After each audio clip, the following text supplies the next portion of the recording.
Hello, Professor Zhu。嗨。你的中文名怎么写？中文名比较难写，朱鸿鹄。哪一个鸿？鸿鹄，鸿鹄之志的鸿鹄。这个各有一只鸟。OK。鹄呢？还有一个字呢？鸿鹄。鹄也是那个一只鸟啊，左边一个告诉的告，右面一个鸟。OK。等一下我们exchange 我们的微信 OK，no problem。这样方便多了。Thank you。 OK。我会把我的微信二维码放在我的第2章还是第3章的 PowerPoint 里面，你可以把它 scan 一下就进来了。OK，great。我通常是这样的，我把我的微信放在PPT 上。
I think it's time.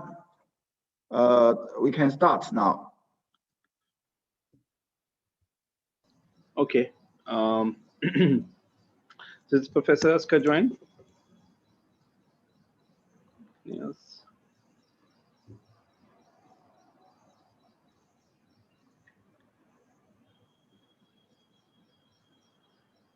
Okay, maybe you can start. So I would like to welcome all participants from who have joined Belt and Road webinar series on geotechnics, energy, and environment. First, I would like to thank all the participants for taking out their time, because I think in many countries it is quite early morning, especially, I mean, even I can say from India, it's still 7:30 a.m. and maybe in other countries it could be even early morning. And also I would like to thank Professor Feng for joining us from United States. So this webinar series, first we will brief about webinar series. What is it all about? And what overall, what kind of lectures you will like to see. This webinar series is organized jointly by faculties from Nanjing University, Shantou University, Eurasian National University, and Institute of Mountain Hazards and Environment, Chinese Academy of Sciences. And the sponsors includes International Society of Environmental Geotechnics, IASCG, TC305, International Society of Soil Mechanics and Geotechnical Engineering, and also Chinese Sub-Society of Intelligent Monitoring and Geoengineering. So first I would like to give brief introduction, distinguished guests. So we will start with two keynote speakers. One keynote speaker, Professor Feng, Hsuan, who is already present, will be presenting very soon. And another keynote speaker, Professor Askar Jusube, will be presenting today afternoon or after a few hours from now. So as I said, organizing committee includes Professor Hongguju from Nanjing University, China, who is the chair of this session, this entire series. And co-chairs include myself, Professor Askar Zusubekov from Kazakhstan, and Professor Li Junsu from Chinese Academy of Sciences. And also we have Secretary Dr. Changjing Zhang from Nanjing University, China, who have worked quite hard in terms of organizing this series and also contacting participants.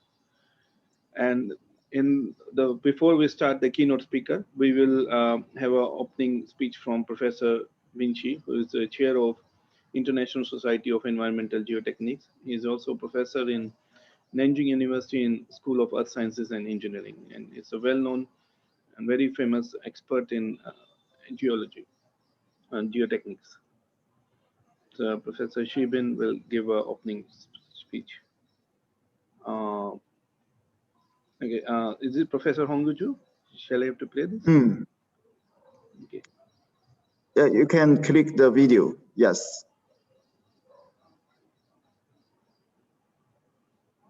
Is it sound is visible? Or? It's very good. Yeah.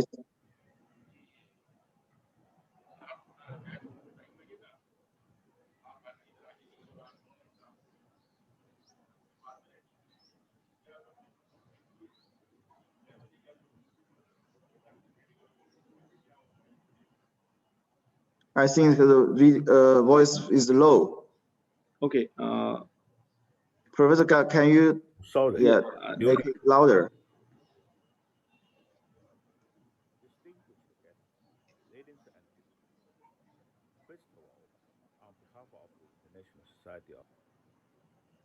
Okay.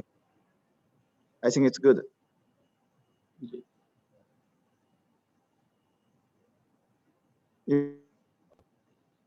You may restart it. Environmental Geotechnology, ISEG. I'd like to Okay. thank Professor Honghu Zhu, Akagag, Askar Zusubekov, Li Jinsu, and the organizing committees for holding this built-in load webinar series on geotechnics, energy, and environment. ICG was founded in 2000. During the past 2 decades, the parent group of the individual and organization has organized 15 symposia and conferences across the world, seeking to promote scientific cooperation among the countries, organizations, and individuals on the geo-environmental issues on a global scale. Build Load initiative is a global infrastructure development strategy adopted by the Chinese government in 2013 that seeking to connect Asia with Africa and Europeans via land and maritime network. One major aim of the Build Road is to the developing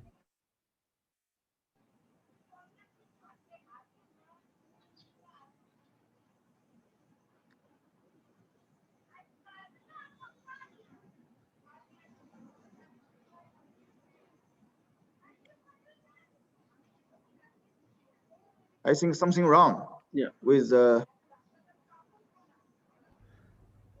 intellectual capacity. okay. And establish stronger researches and education cooperations among the various countries and regions. This Built and Load webinar series focuses on geotechnics, energy, and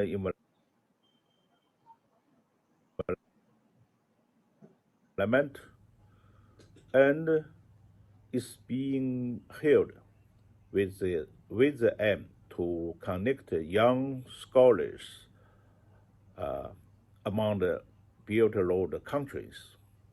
I'd like to express my sincere congratulations to the committee, organizer committees for holding this webinar series.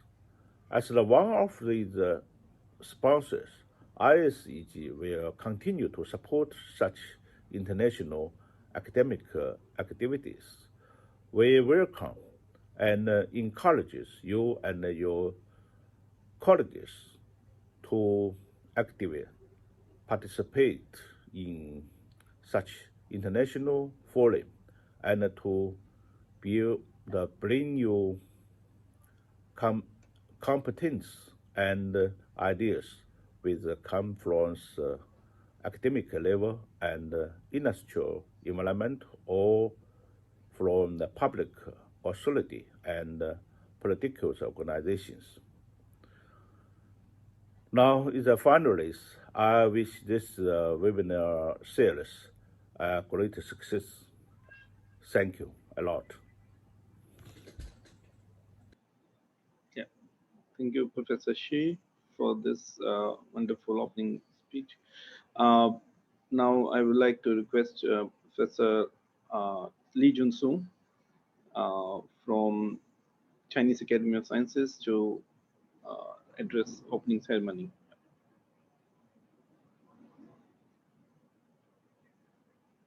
Professor Su?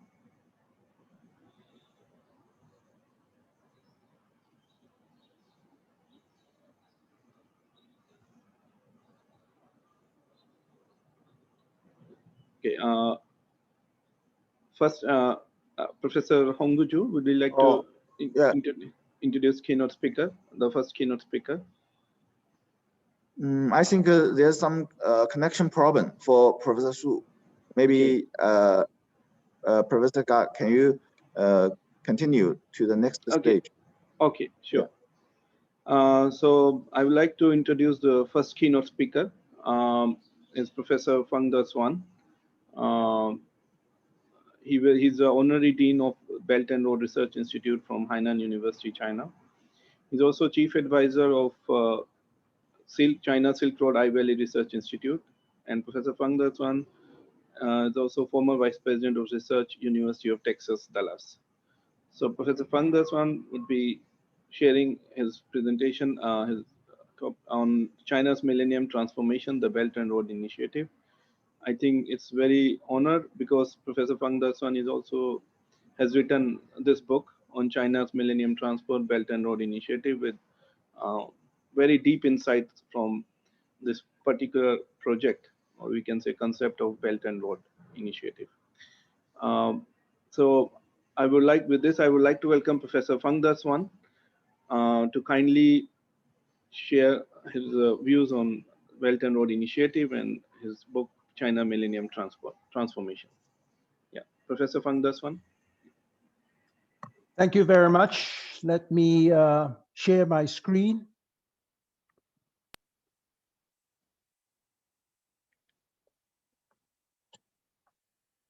Oops.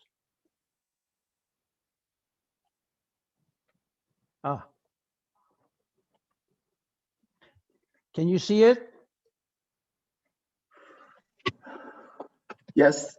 Okay. Okay. And I will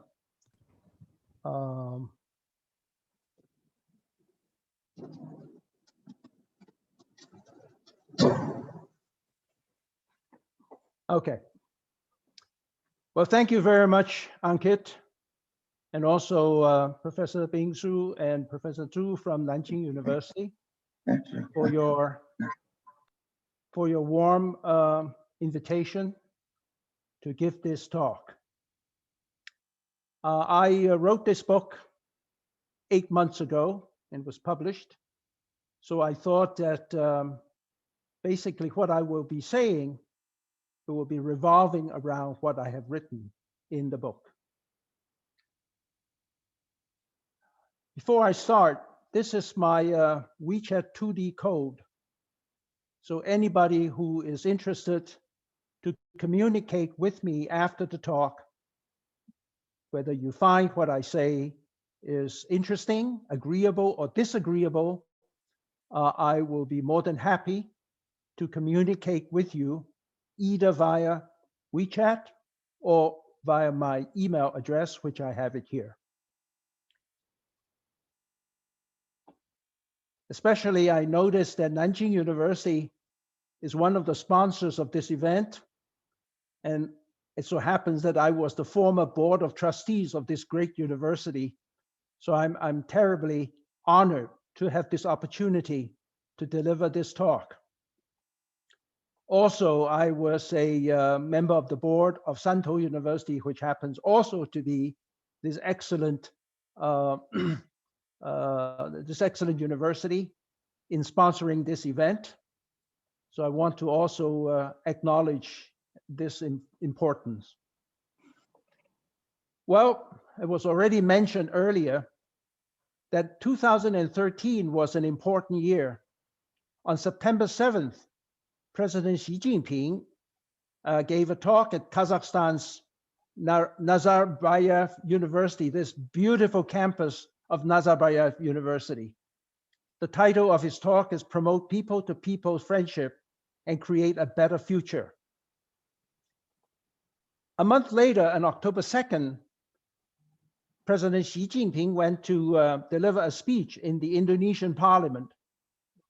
I couldn't find the title, but basically, both talks, if you read through it, have the simple and direct purpose, and that is to revitalize and reinvigorate the ancient land, which now called Belt, and maritime, which now called road-based Silk Roads. So it became eventually the Belt and Road Initiative.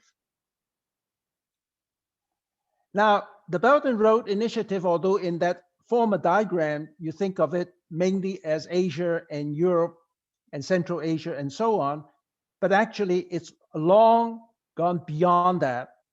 In fact, if you look at this particular one, there is significant activities of China in Latin America. For example, it is making a strong push into renewables, wind, solar, and hydro in Latin America. And this is something that one should keep an eye on, because I think it's going to be another very important chapter of the BRI, or Belt and Road Initiative. However, between 2013 to 2021, there were challenges. Especially, there were geopolitical challenges of the Belt and Road Initiative, which we cannot ignore.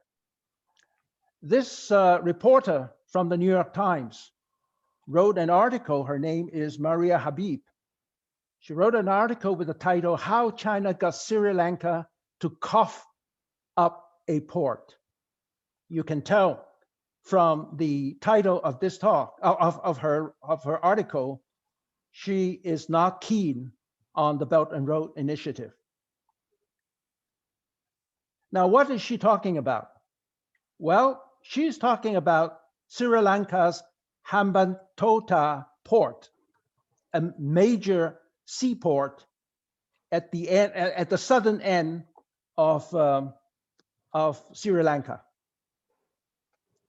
It just happens that I think about a month ago, two outstanding researchers, one from Johns Hopkins University and the other one from Harvard University, Deborah Braudingen and Meg Richmeyer. The title of their talk, of their speech, of their lecture, of their article is Chinese Death Trap is a Myth. And they say that the narrative wrongfully portrays both and the developing countries it deals with. In fact, there's a very important paragraph in there that I would like to read it to you. The Trump administration pointed to Hambantota to warn of China's strategic use of the debt. In 2018, former Vice President Mike Pence called it the debt trap diplomacy, a phrase he used throughout the last days of the administration and evidence of China's military ambitions. They follow through the last sentence. It says, as Michael Odachi, one of the Sri Lanka's greatest chroniclers, once said, in Sri Lanka, a well-known lie is worth 1,000 facts. And the debt trap narrative is just that, a lie, and a powerful one. What that is telling us is that these are extraordinarily complex and convoluted geopolitical and geoeconomic situations. It is therefore imperative that the world need to pay meticulous attention on the in-depth field research of researchers such as those from Professors Braudigan and Rittmeyer. I like to concentrate on a broader picture about the BRI. One is the concept of supercontinent, which is an amalgamation of the East and the West. The second is neo-Renaissance. That is humanity's possibility to really think out of the box to mitigate existential challenges. And last but not least, cultural communications, which is the ultimate challenge of the Chinese culture. Now, people probably don't think of this often, but BRI can realize the mindset of supercontinent. If you look at the map of the world, and I don't know whether you can see my pointer. Can you see my pointer? Oh, yes. Okay. You can see very clearly that this looks like a continent, right? After all, it's almost broken here. And then here, this looks like another continent. This looks like a continent. This sort of looked like a continent, Australia and New Zealand. But this, why does it, this is a continent, and this is a continent, and yet it's in one big piece of land. In fact, it's very interesting. If you look at history, the Western civilization basically began around here, near the Greece and so on, whereas the Eastern civilization that we know of around here. And so, in fact, the entire world at the moment, this part of the world based on, at least in terms of their thinking, is that they base themselves as Western civilization, so is this. And this, because of the many, many years of colonization, it also is dominated by Western civilization. And of course, much of Southeast Asia was dominated by the colonies. And also it has a great deal of Western civilization, although Eastern civilization plays a major role as well. Well, I want to talk about the way Chinese or China think about the world. As you may know, during the Han Dynasty, there was a very famous official. He's sort of like a diplomat sent by the Han Emperor to go out and visit the outside world. His name is Zhang Qian. Is during the Han Dynasty. If you go to Baidu, which is China's equivalent of the China equivalent of Google, you will find that in the beginning, when they discussed Zhang Qian, there was this phrase, 第一个睁开眼睛看世界的中国人, or he is the first Chinese who opened his eyes to look at the world. That phrase startled me, because I said to myself, by the time the Han Dynasty came around, China's already 1 or 2 millennium, and yet he was the first person to see the world with the open eyes. A good friend of mine, his name is Li Hongfa. He was a Malaysian who who studied in Taiwan in civil engineering in your field, and he went back to Malaysia and set up his company there, and eventually he became quite wealthy in his company. And he asked himself a question. Oh, by the way, this is him. I like very much about what he has told me. In fact, a chapter of my book, chapter 5, is devoted to him. He asked the following question. Since Asia and Europe are land linked, why can't I drive on land from one end to another? Why do I always have to, if I go to Britain, I fly there. If I go to Germany, I fly there. If I go to Beijing, I would fly there. Why can't I drive? So what he did was he formed a group of friends with this very, very strong car that he has formed, and they started the journey. And their journey started in Singapore and went through Malaysia, went through Thailand, Laos, into China, into Tajikistan, then Kazakhstan, Russia, and from Russia into Finland, from Finland into Norway, Norway into Sweden, Sweden into Denmark, and Denmark into Germany, then eventually to Amsterdam, and from there he went to London, and then they flew back. The trip took him almost 2.5 months. Let me show you some of the pictures he took along the way. They're stunning pictures. He gave me a lot of them. I picked up only a few of them for illustration here. This is at the mountain edge between Himalayas and Tibet. And this is the border between China and Tajikistan. And this is the border between Tajikistan and Kazakhstan. And this is the Kazakhstan-Russia border.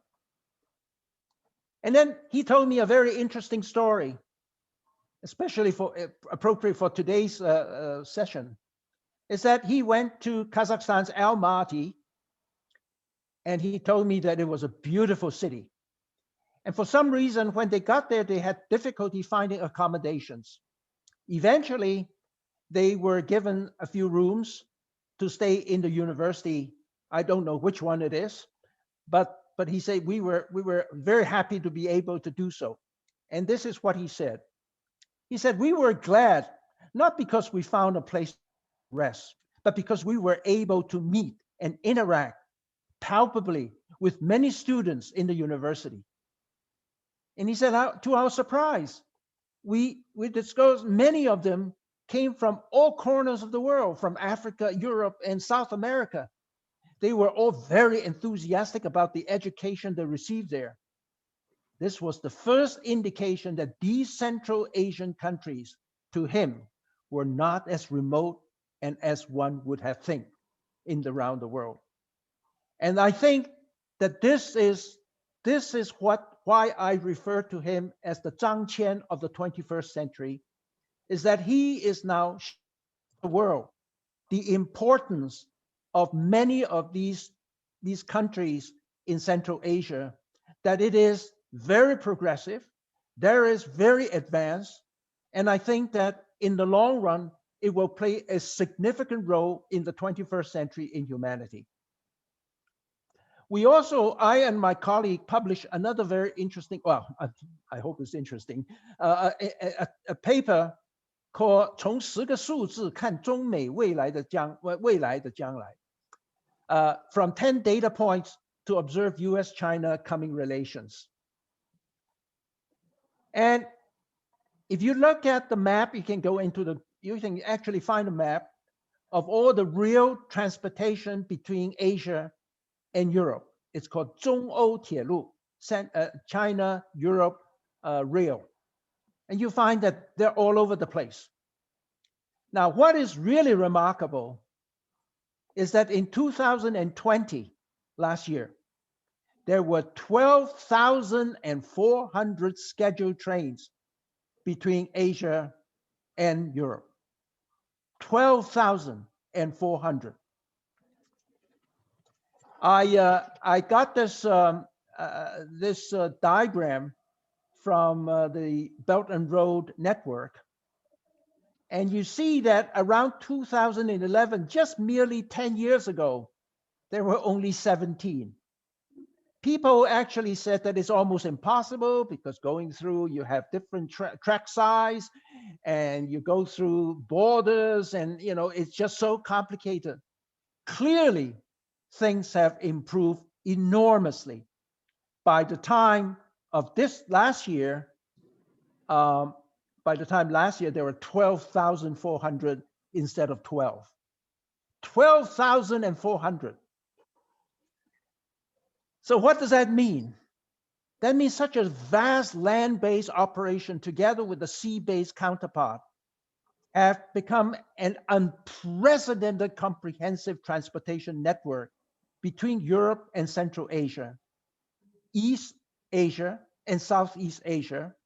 It has also become to be the smooth flow of international logistics supply chains. Many of us realize today that at the Suez Canal, one ship can block the entire logistics for the world. Clearly, we need another form of logistics, and the land-based logistics is very, very important. And I can assure you that in another few years, it will not be 12,000 ships a year. It will probably be 10 times, even 100 times that, when the infrastructure improves. Now, another reason why it's important when you travel on land. For example, I have flew quite often. When I was in Asia for 10 years, I flew from Singapore to London. Well, what would I see during that trip? Well, I would see the magnificent Singapore airport. And then I will see the very utilitarian airport of London. And nothing in between. Nothing in between mattered to me when I'm flying almost 16 or 17 or 18 hours between Singapore and London, because I was transported from one airport to the next, and that's it. I will learn nothing about the culture of the people along the way. I will learn nothing about the languages. I will learn nothing about the history, and so on and so forth. Imagine that in the future, and I can see that it's going to come, when you can travel in this form and not in this form, where the old Silk Road used to do. What will happen? Well, when all these physical transformation is matured, the millennium mindset transformation cannot be far behind. And one of them is the mindset of a supercontinent. Now, the Belt and Road Initiative, once you have a supercontinent concept, you can realize a new renaissance. Now, you know that during the Renaissance, a very famous person is Copernicus. What Copernicus had done, we all know, so I'm not going to tell you what it is. But Copernicus basically was able to think out of the box. He think out of the box to solve the challenges of the day. Renaissance, therefore, introduced an entirely new mindset to confront challenges and ignorance. But the 21st century is not that at all anymore. The 21st century now, we have severe existential challenges. In fact, in 1991, a very famous person that worked for President Clinton told the people during the election of 1991, it's the economy, stupid. And I think by 2021, it is the climate change, stupid. Now, something is deeper and worrying and troublesome.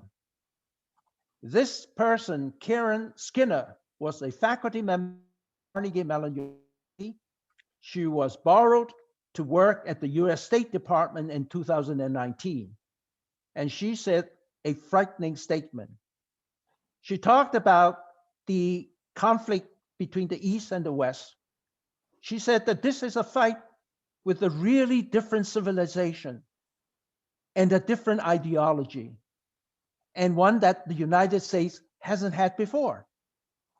I think what is also striking, that it's the first time we, that means in the West, will have a great competitor that is not Caucasian. The comment underscores a deep and profound gulf between the Eastern and Western civilizations in the 21st century. It's actually very interesting, even though the Eastern and Western civilizations were both started in this supercontinent on the Western side and on the Eastern side. Eastern civilization by itself has not and cannot mitigate these existential challenges.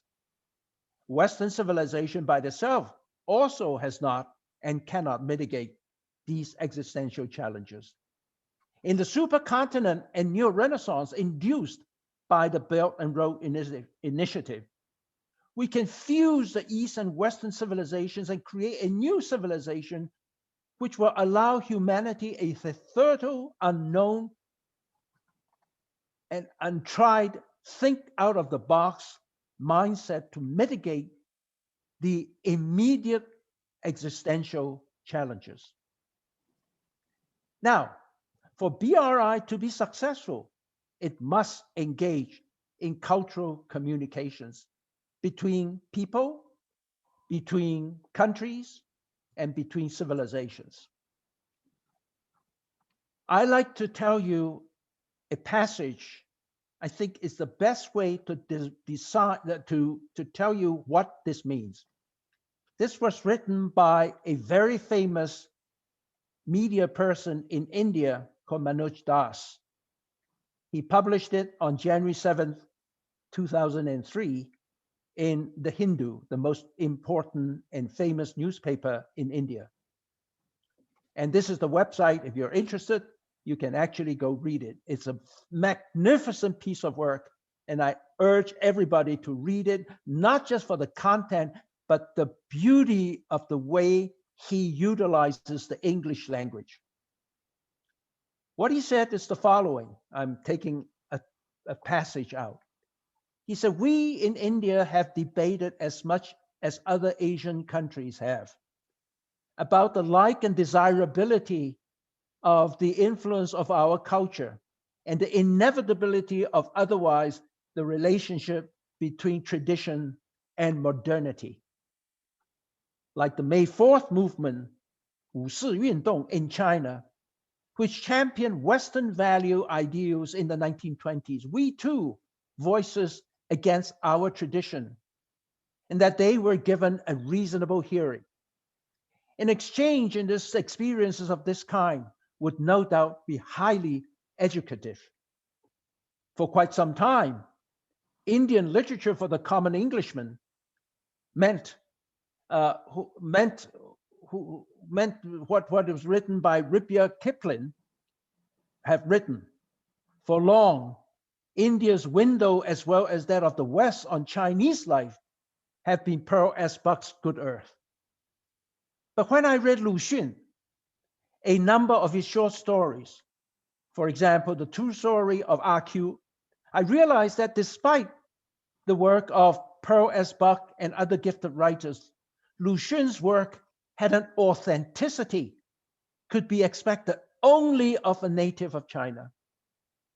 Meaning Manoj Das, I do not propose to display my meager knowledge of Chinese literature here, but what I propose is a strong and well-planned Academy of Asian Literatures to take care here it is important, to take care of the great need to know one another, to know one another. And he said, who could take any effective step in that direction? For me, the answer, me again, Manoj Das, for me, the answer came from the first Prime Minister of India, Jawaharlal Nehru.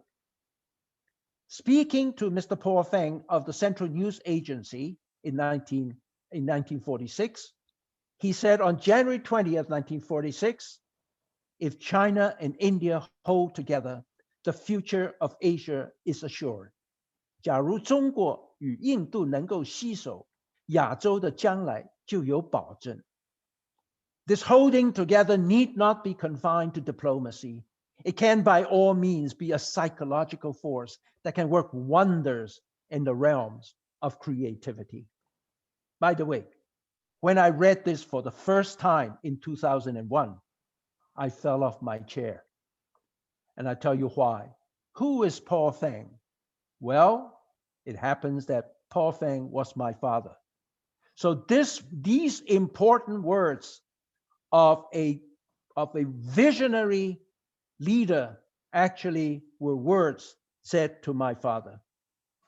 And this is me and my father holding me in the Zhongshanling, or the mausoleum for Sun Yat-sen. Interesting that this was taken around the 1940s, late 1940s, and this is taken relatively near today, and you can see how the tree has grown. Suddenly, cultural communications become personal. The great need to know of one another, as Manoj Das has said, for humanity's future is now real to me. It's not an abstract concept. Cultural communications between individuals, between nations, and between civilizations are the future of the humanities, especially in today's extraordinarily complex and convoluted world. Kipling once wrote that, oh, East is East and West, and never the twain shall meet.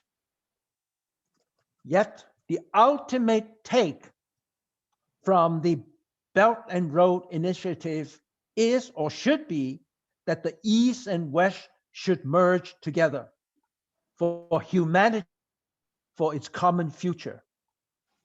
Today, China needs millions and millions of Chinese to open their eyes and see the world. We need millions and millions of Zhang Qian. The ancient Silk Roads, we know, grew organically. It wasn't planned by someone. In fact, it just started organically. China's name, 中国, 中 means central. There was no requirement for millenniums or incentive for the Chinese to understand other cultures and civilization. This rendered China an inward-looking country. But today, the world is fundamentally altered. The BRI was created entirely by China. With this creation, it places unprecedented demands on Chinese and China. For the Chinese, it needs comprehensive understanding of other people's cultures and, moreover, other people's mindset. The BRI success cannot merely be Chinese success. This is the essence of the Millennium Transformation for the betterment of humanity. And BRI is the only way to bring about the transformation. It must be a success, not just of China, but of humanity. Thank you.